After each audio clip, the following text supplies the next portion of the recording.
السلام عليكم ورحمة الله نحمده ونصلي على رسوله الكريم أما بعد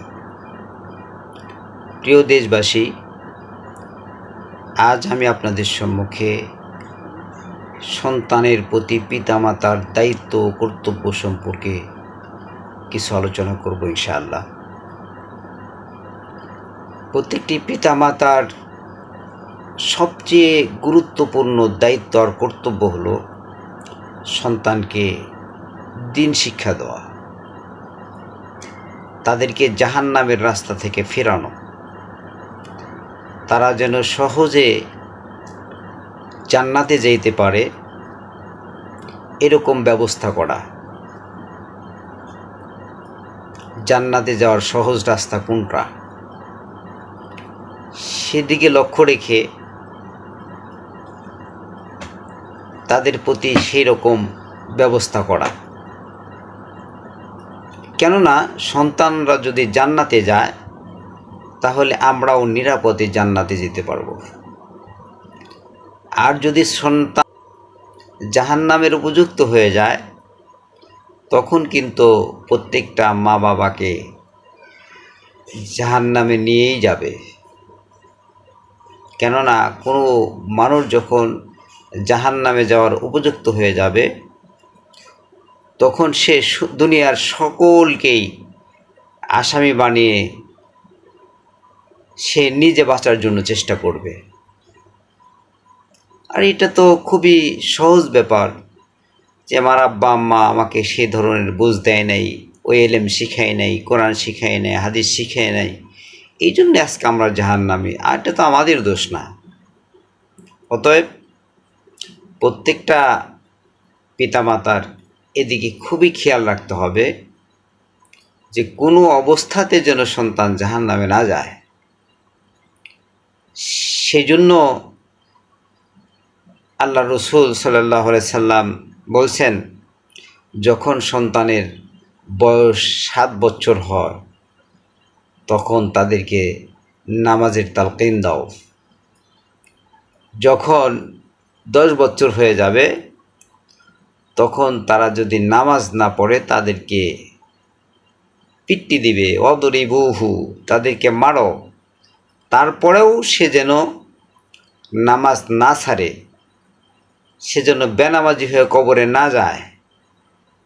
তো আমরা গুরুত্ব দেই অন্যদিকে, কিন্তু নামাজের দিকে সন্তান যে নামাজ পড়তেছে না, সে যে আমল করতেছে না, সেদিকে আমাদের কোনো আফসোস নেই। আজকে যদি কোনো একটা কেসের আসামি হয়ে যায়, পুলিশ যদি তাকে ধরে নিয়ে যায়, তাহলে কিন্তু আমরা অনেক চেষ্টা করি, তদবির করি তাকে ছাড়িয়ে আনার জন্য। অথচ জেলখানায় গেলে কিছুই হয় না, খানাও দেয়, থাকতেও দেয়, ঘুমাইতেও দেয়, সব কিছু করতে দেয়। তারপরও মা বাপ কত উদ্গ্রীব যে আমার সন্তান যেন জেলখানায় না থাকে, কষ্ট না করে। কিন্তু নামাজ না পড়ে যে সে জাহান্নামের আসামি হইতেছে, সেখান থেকে সে কোনো দিনও নাজাত পাবে না। অনন্ত অসীমকাল সে জাহান্নামের আগুনে সে জ্বলতে থাকবে, পড়তে থাকবে। সেই ব্যাপার আমরা কতটুকু চিন্তা ভাবনা করি, তাদেরকে কতটুকু বুঝ দেই, নামাজের ব্যাপারে কতটুকু আমরা সচেতন থাকি, সন্তান নামাজ পড়ল কিনা, এটার ব্যাপারে আমাদের সবচেয়ে বেশি গুরুত্ব দিতে হবে। তাহলেই তো আমরা নাজাত পেয়ে যাব, মুক্তি পেয়ে যাব। আর যদি গুরুত্ব না দেই তাহলে আমরা বিরাট বড় আসামি হয়ে আল্লাহর দরবারে দাঁড়াতে হবে। তাই প্রত্যেকটা পিতামাতাকে আমি অনুরোধ করে বলছি, আপনারা আপনাদের সন্তানকে অনেক মহাব্বত করেন, ভালোবাসেন, কিন্তু সন্তান যদি জাহান্নামের আগুনে পুড়ে তাহলে কেমন ভালোবাসলেন যে সন্তানকে জাহান্নামের আগুন থেকে ফেরানোর চেষ্টা করলেন না।